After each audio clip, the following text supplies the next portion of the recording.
A paz do Senhor, irmãos. Eu tive um sonho final do ano passado, a qual ele mudou várias coisas dentro de mim, como eu via as situações que me cercavam, né?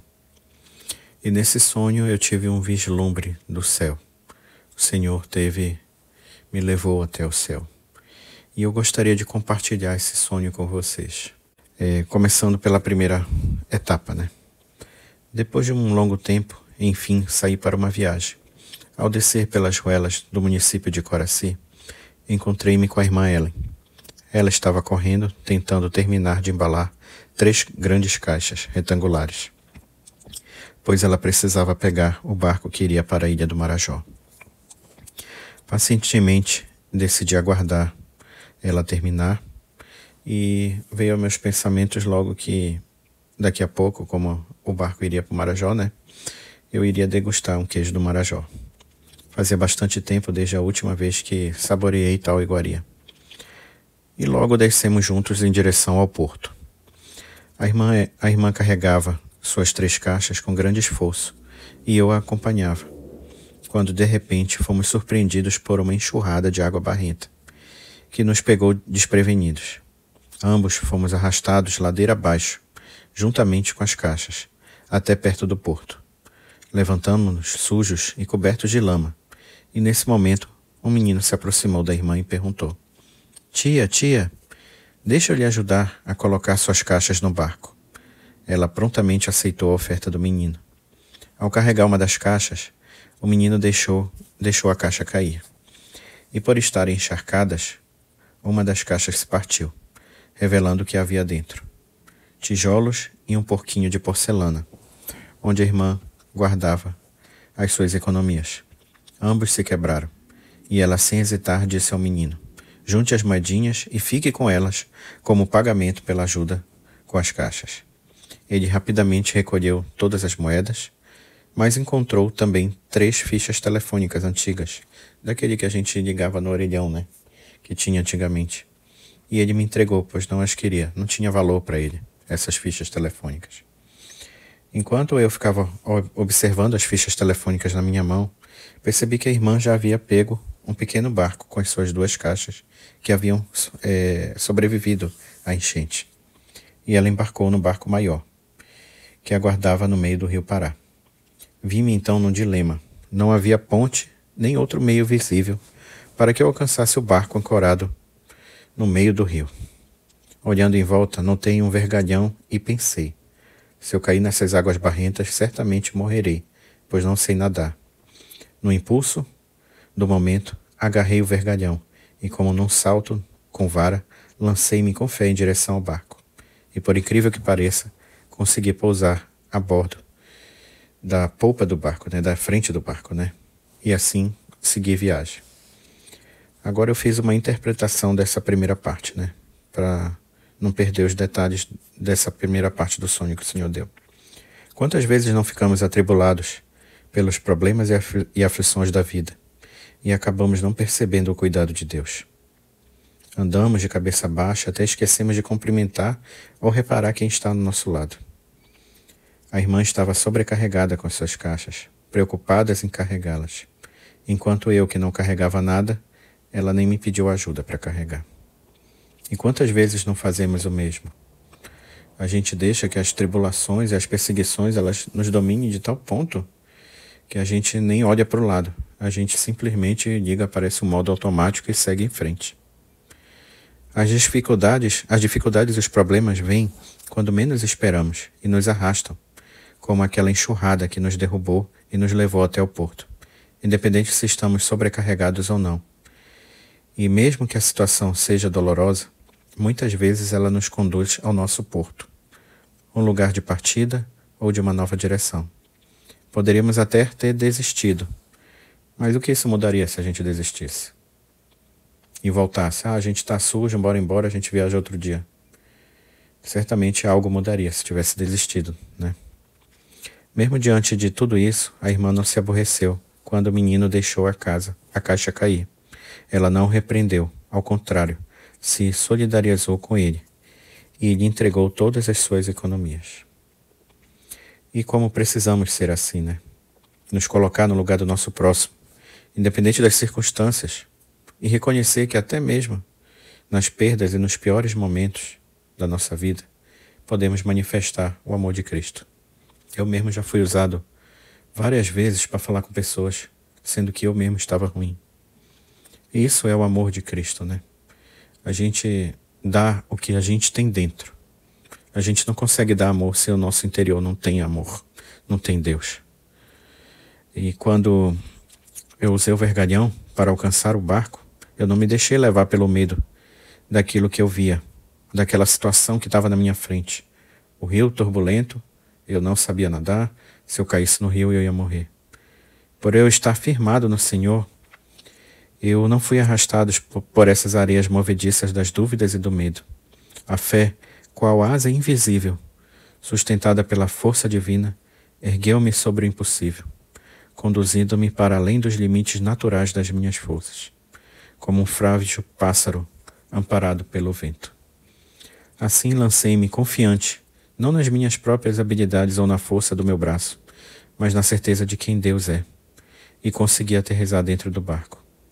A fé é isso, ela traz à existência coisas que ainda não existem. Romanos 4,17. E como a fé, bem declarada em Hebreus 11,6, sem fé é impossível agradar a Deus. Como que a gente vai agradar a Deus se a gente não tiver fé em que Ele pode mudar a nossa situação? A gente pode até nem ver, mas basta a gente crer e acreditar em Deus. E Ele é capaz de mudar a nossa situação da noite para o dia. A segunda parte desse sonho começa eu chegando numa floresta de mata fechada. Me vi cercado por várias pessoas que eu não conhecia. Só tinha desconhecidos ao meu lado. Não conhecia mais ninguém nessa segunda fase do sonho, né? Um ônibus esperava aqueles que seguiriam pelo caminho estreito e perigoso do Vale da Aflição, ou pelo percurso de uma trilha a pé, cortando a densa floresta de mata fechada. Os que escolhiam esse caminho se diziam ser conhecedores de um atalho melhor e mais rápido do que o trajeto pelo ônibus, né? Entre eles estavam intrépido e arrojado, cheios de autoconfiança. Prepararam suas armas com entusiasmo e constantemente disparavam para o alto. Pássaros grandes e negros desciam em ataque contra todos aqueles que se aventuravam por aquela trilha na selva. Mais tarde, eles descobririam que o caminho que parecia mais ousado era, na verdade, um labirinto de ilusões. E que confiar na sua própria força não serviria de nada quando as munições acabassem. Eles ficaram à mercê dos perigos que não haviam previsto e daqueles que ignoraram. O que parecia coragem revelou-se uma armadilha fatal. E é perigoso confiar mais em si mesmo do que buscar e trilhar o verdadeiro caminho, né? Esses atalhos da vida onde a gente busca, que acha que vai ser mais rápido, que acha que vai se dar bem, eles só servem de laço para nos prender lá na frente. Preferi ir de ônibus, pois acreditei que seria mais seguro do que atravessar a selva com armas em punho. Porém, para minha surpresa, eu não pude entrar com os outros passageiros dentro do ônibus. Meu caminho novamente teria que ser pelo vergalhão de ferro, equilibrando-me sobre aquele difícil e estreita descida. Eu não podia ir rápido demais ou colidiria com o ônibus, e ambos cairíamos no precipício. Tampouco eu podia ir devagar demais, ou perderia o ônibus de vista. Quando avistei uma cidade ao longe, olhei para baixo e percebi que o ônibus já havia chegado ao destino. Apressei o passo, desci do vergalhão e corri pelas vielas estreitas da cidade, desconhecida, temendo me perder do grupo, entre tantos caminhos que haviam naquela cidade. No fim de um corredor, deparei-me com duas portas, uma à minha frente e outra à direita. Nesse momento eu hesitei, eu não sabia qual porta eu devia abrir.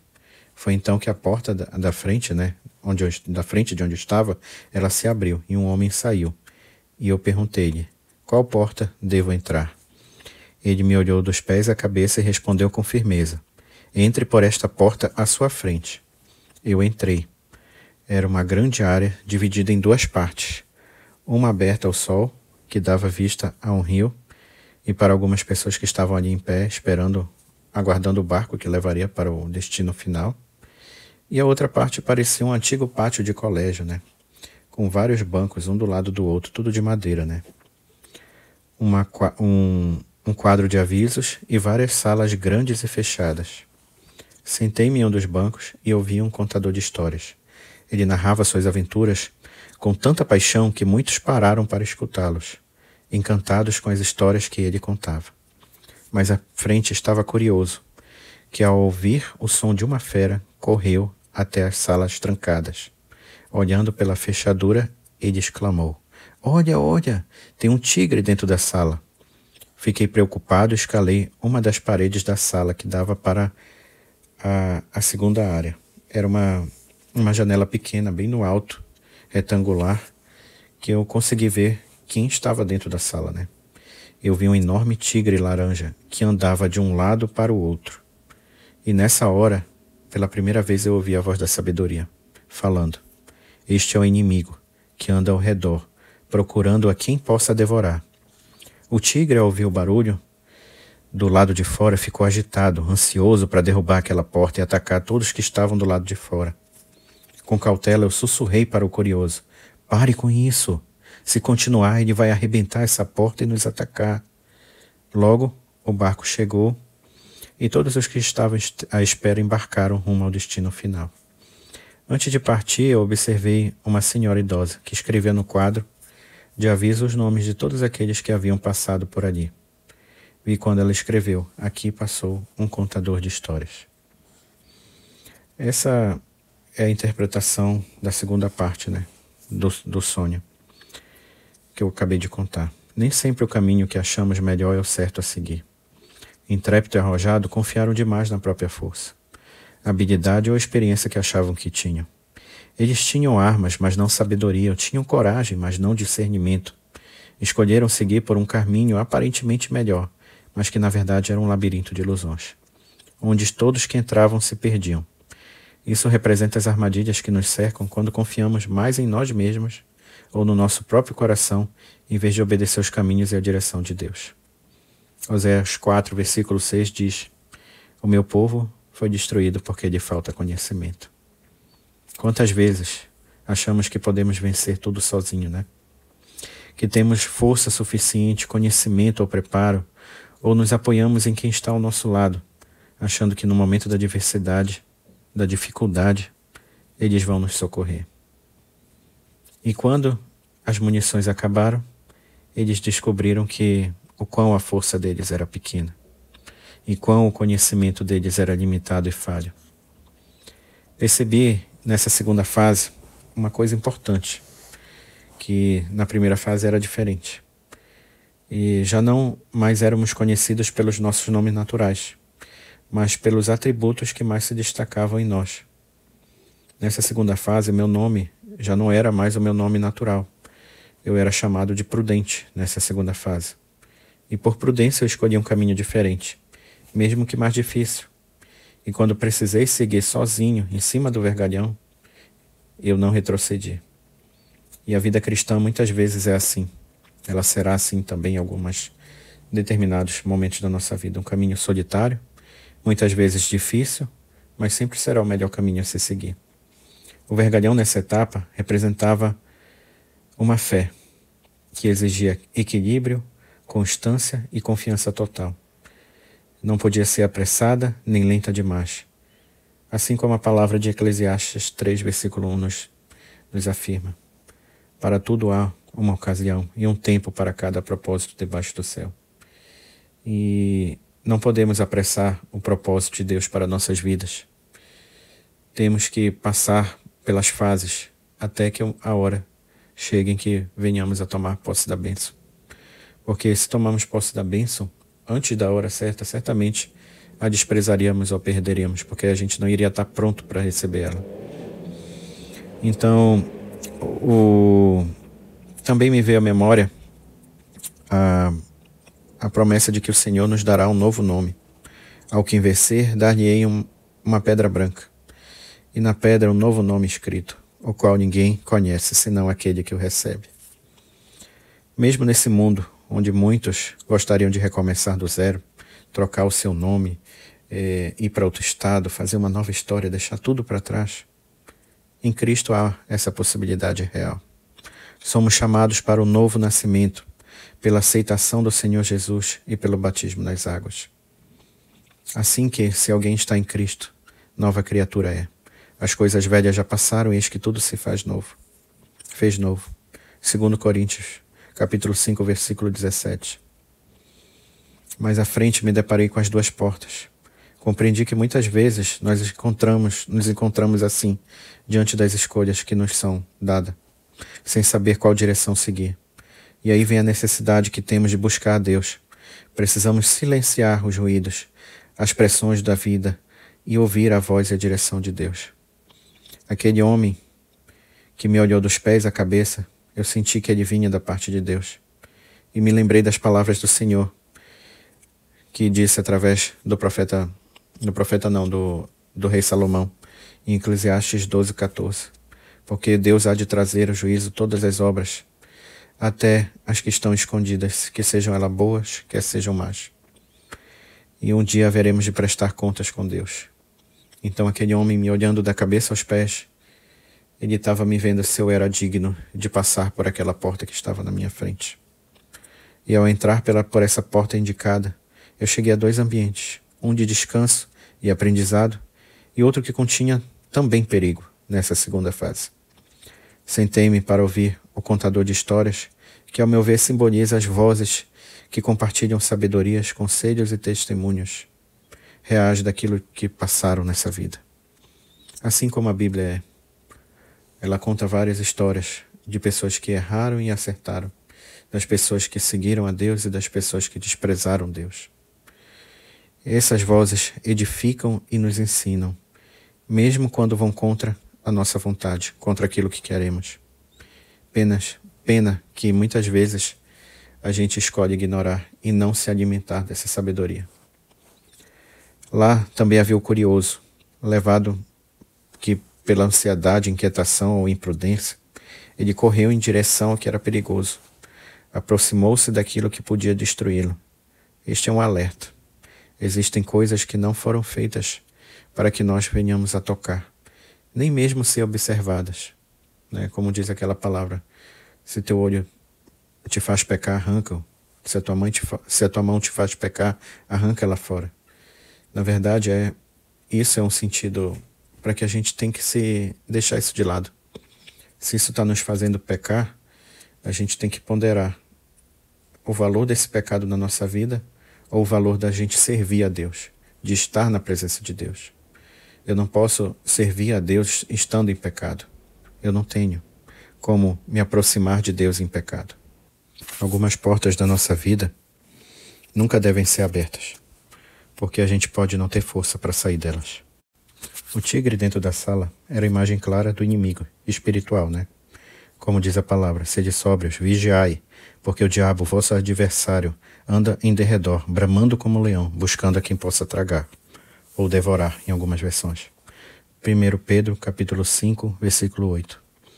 E essa foi o próprio Espírito da sabedoria, que naquele momento confirmou, citando que o tigre era o inimigo. Precisamos ser vigilantes e atentos à voz do Senhor, à voz do Espírito Santo, para não sermos tragados pelas ciladas do inimigo. No final, quando o barco chegou, e aqueles que aguardavam com paciência, prudência, vigilância e fé, embarcaram rumo ao destino final. Antes da partida, via uma senhora registrando no quadro de aviso os nomes de todos aqueles que haviam passado por ali, que embarcaram no barco. Ninguém passa despercebido diante dos olhos de Deus.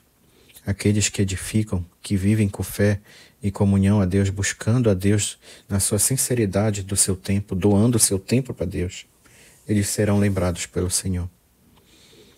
A frase escrita que ela escreveu: aqui passou um contador de histórias. Testifica isso que eu acabei de falar. Aqui passou, ou seja, estamos registrados no livro de Deus, no livro da vida. E é importante ver que tanto na primeira fase quanto na segunda havia momentos em que a gente poderia ir por caminhos errados, que nos levariam para longe do caminho de Deus.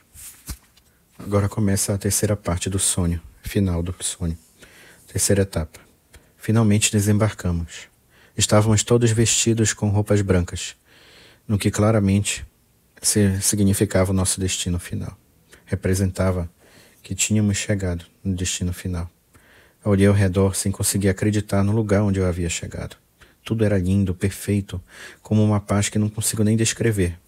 Nem nessas imagens que estão aparecendo para vocês, nem no que eu estou falando, contando a história. É muito lindo onde o Senhor me levou. E é real, sabe? Eu cheguei naquele lugar e eu senti que eu estava naquele lugar. Não foi só um lugar onde eu fui levado para ver e voltar, não. Eu me senti parte daquele lugar, como se eu realmente estivesse naquele lugar.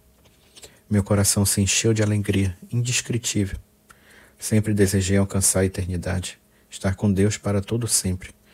Mas nunca eu havia me julgado digno de tamanha graça. Ou seja, nesse momento do sonho eu estava lá dentro. Eu estava dentro, né? Dentro do céu.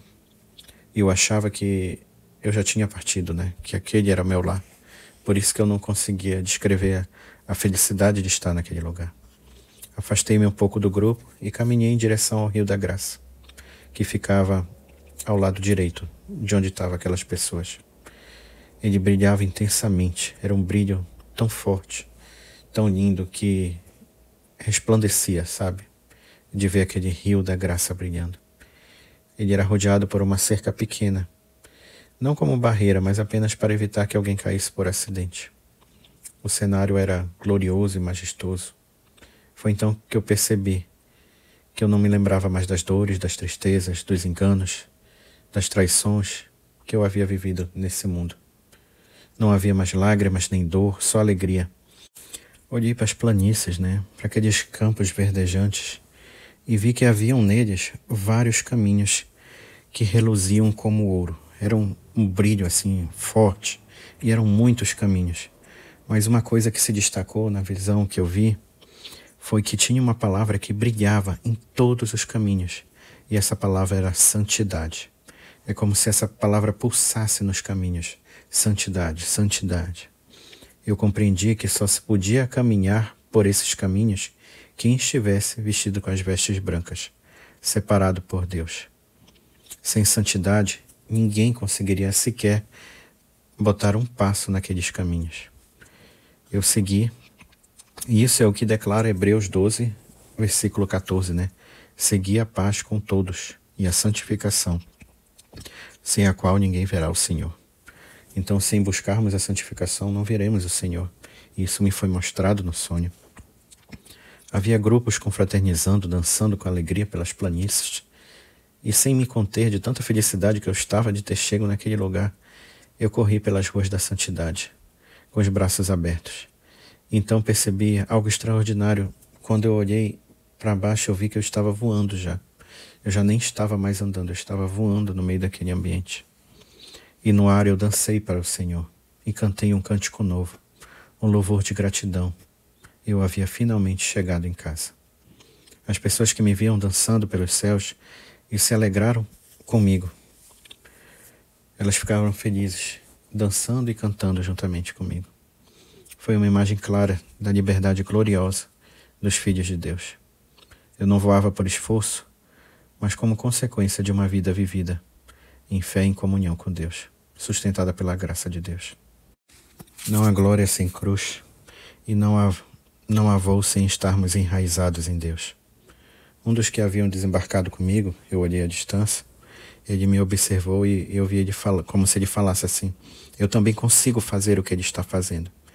Ele correu, tentou voar, mas não conseguiu. Ao ver aquela cena, eu lembrei-me das várias vezes que precisei caminhar pela fé, sozinho, equilibrando-me sobre um vergalhão de ferro, confiando inteiramente em Deus.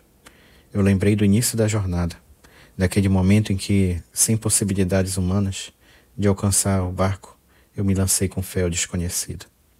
Eu pensei comigo, se naquele instante eu tivesse hesitado, ou escolhido outro caminho, ou desistido, eu não teria chegado na eternidade. Eu não me sentia melhor do que ninguém lá, mas eu sabia que tinha sido a minha comunhão com Deus, as escolhas que eu tinha feito, com temor e obediência, e a graça que me sustentou, que me permitiram caminhar no sobrenatural de Deus. Mesmo na eternidade, A minha jornada havia sido vivida pela fé. E esse era o galardão que me havia sido dado pelo Senhor. A obra de cada um se manifestará. Se a obra de alguém que alguém edificou permanecer, esse receberá galardão. 1 Coríntios 3, versículos 12 a 15.